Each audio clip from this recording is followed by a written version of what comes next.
Today we're making sambal. We'll spend an hour making sambal to save ourselves hours of cooking later. This is a meal prep cook that kicks off our new sambal series. Welcome to our kitchen, where we show you that good food doesn't need to be difficult, expensive, or need tons of space.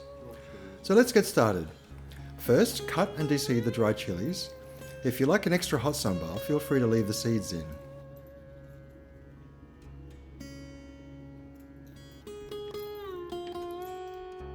Next, soak the dried chilies in hot water for at least 30 minutes to soften them.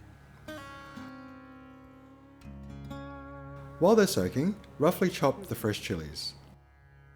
Malaysian sambal is a rich, spicy and savoury chili paste packed with flavour. Today we're making a versatile batch that can be used as a condiment or as a foundation for stir-fries, soups, sauces and many classic Malaysian, Singaporean and Indonesian dishes. Trim the white portion of the lemongrass and cut it into smaller sections.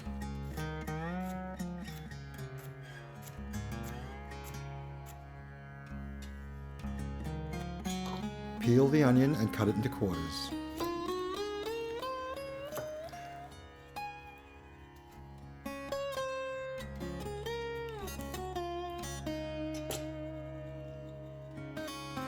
Add the following ingredients to your blender: fresh chilies, lemongrass, soaked dried chilies including the soaking water, and belacan or roasted shrimp paste. You can usually find roast belacan in the Asian food section of most supermarkets. If not, check your local Asian grocery store. Here's a pro tip: buy the pre-roasted version whenever possible. Roasting raw shrimp paste at home can produce a very strong aroma and may attract attention from your neighbours or your building manager. Blend everything until smooth.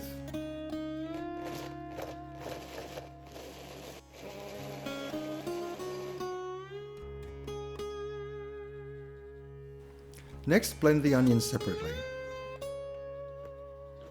If you're using a small blender like ours, you may need to do this in 2 batches.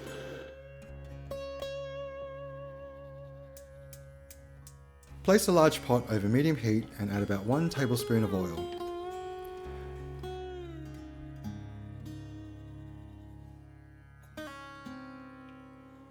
Add the spice paste. In Malaysian cooking, this is called a rempah, the flavour foundation of many Southeast Asian dishes. Cook for about 2 minutes, stirring frequently until the paste darkens slightly. Traditionally, a rempah is cooked until the oil separates from the spices. We're using much less oil for a lighter version, so don't expect to see as much separation. Add 3 tablespoons of Gula Melaka or palm sugar and 2 teaspoons of salt. If you can't find Gula Melaka, brown sugar is a good substitute. Add the blended onions and mix thoroughly.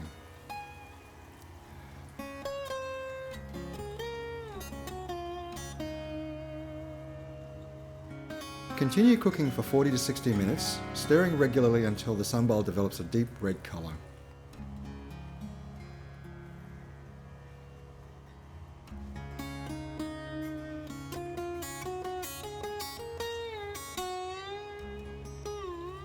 Taste occasionally and adjust the seasoning if needed. Depending on the sweetness of your onions, you may want to add a little more sugar or salt. As the sambal cooks, you'll notice the volume reducing significantly and the flavours becoming more concentrated. Once the sambal is ready, transfer it to a heat-proof container and allow it to cool completely before storing. Sambal can be frozen for up to 12 months, making it a fantastic meal prep staple. This sambal is a concentrated flavour bomb that can be used as a condiment or as a base for a wide range of dishes, including sambal pork, gado-gado and curry laksa. In our sambal series, we'll show exactly how to turn this sambal into these delicious dishes and more. So if you haven't already, please subscribe and turn on notifications so you don't miss the next episode. Well, thanks for joining us, and remember, you're welcome in our kitchen anytime.